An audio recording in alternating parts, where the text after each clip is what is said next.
అండి ముందు రోజు పప్పు నానబెట్టి రుబ్బే పని లేకుండా ఇన్స్టెంట్గా 5 నిమిషాల్లో స్పాంజ్ దోశలు వేసేసుకోవచ్చు. అది ఎలాగో ఈ వీడియోలో చూసేద్దాం పదండి.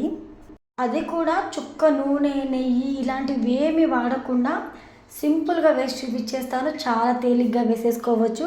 ముందుగా స్టవ్ ఆన్ చేసుకొని ప్యాన్ పెట్టేయాలి. ప్యాన్ కాస్త హీట్ అయిన తర్వాత బొంబాయి రవ్వ అయితే వేసుకోవాలి. నేను ఇక్కడ 2 కప్పుల బొంబాయి రవ్వ అయితే తీసుకున్నానండి. 2 కప్పుల బొంబాయి రవ్వ వేసుకొని డ్రై రోస్ట్ అయితే చేసేసుకోవాలి. 2 కప్పుల బొంబాయి రవ్వకి ఇక్కడ మనము 1 కప్పు అయితే పెరుగు అయితే తీసుకోవాలి. నెక్స్ట్ అయితే ఏ కప్పుతో అయితే మనం పెరుగు బొంబాయి రవ్వ కొలుచుకొని తీసుకున్నామో అదే కప్పుతో వాటర్ అయితే తీసుకోవాలి. 2 కప్పుల వరకు తీసుకుంటే సరిపోతుంది. అంటే రవ్వ క్వాంటిటీ ఎంత తీసుకుంటామో దాన్ని బట్టి వాటర్ క్వాంటిటీ అయితే చూసుకొని తీసుకోవాలండి. ఆ తర్వాత ఈ విధంగా చక్కగా అంతా మిక్స్ అయ్యేలాగా ఈ విధంగా ఒకసారి కలుపుకోవాలి.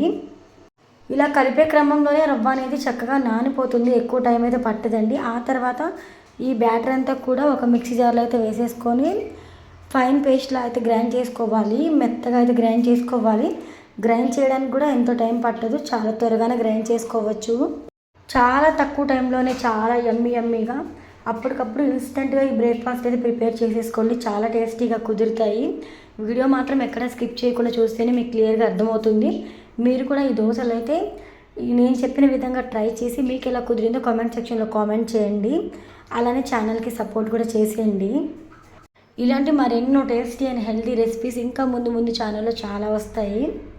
చూడండి, నేను మీతో మాట్లాడుతూనే ఇక్కడ నేనైతే చక్కగా అయితే రవ్వనైతే గ్రైండ్ చేసేసుకున్నాను.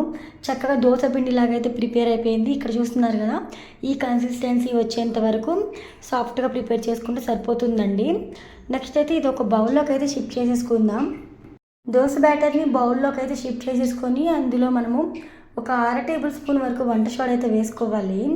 అలానే టేస్ట్కి సరిపడా సాల్ట్ అయితే యాడ్ చేసేసుకొని ఒకసారి కలుపుకొని ఒక 5 నిమిషాలు పక్కన పెడితే సరిపోతుందండి. ఎలాంటి ఫర్మెంటేషన్ అయితే అవసరం లేదు. ఇక్కడ చూస్తున్నారు కదా, ఇలా కలుపుకొని మూత పెట్టేసి పక్కన పెట్టేశాను. నెక్స్ట్ మూత తీసి గమనిస్తే ఇక్కడ పిండి అనేది ఈ విధంగా ప్రిపేర్ అవుతుంది.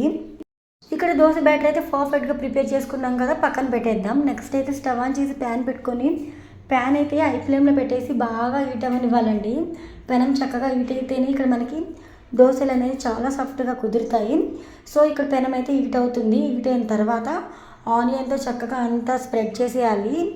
ఆయిల్ అనేది చుక్క కూడా వేయకూడదు. ఇందులో మీరు చూడొచ్చు, నెయ్యి కానీ బటర్ కానీ అసలు ఏం వేయకుండా ప్లెయిన్గా ట్రై చేసా. ఇప్పుడు నెక్స్ట్ అయితే దోశ బ్యాటర్ అయితే పోసేయాలి. ఈ విధంగా దోశ బ్యాటర్ ఈ విధంగా పోసుకుంటే నెక్స్ట్ అయితే ఇలా అయితే లైట్గా స్ప్రెడ్ చేయండి అంతే.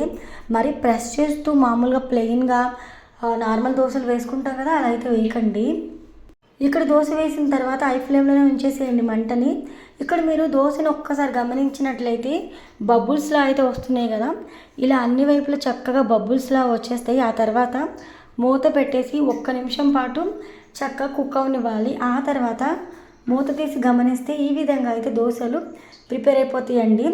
మనము ఇప్పుడు ఇక్కడ చూస్తున్నాం కదా, చాలా ఈజీగా ప్యాన్ నుంచి దోశ అనేది సపరేట్ అయిపోతుంది. మనం ఆయిల్ వేయకుండా కూడా చాలా బాగా అయితే కుదురుతున్నాయి దోశలు.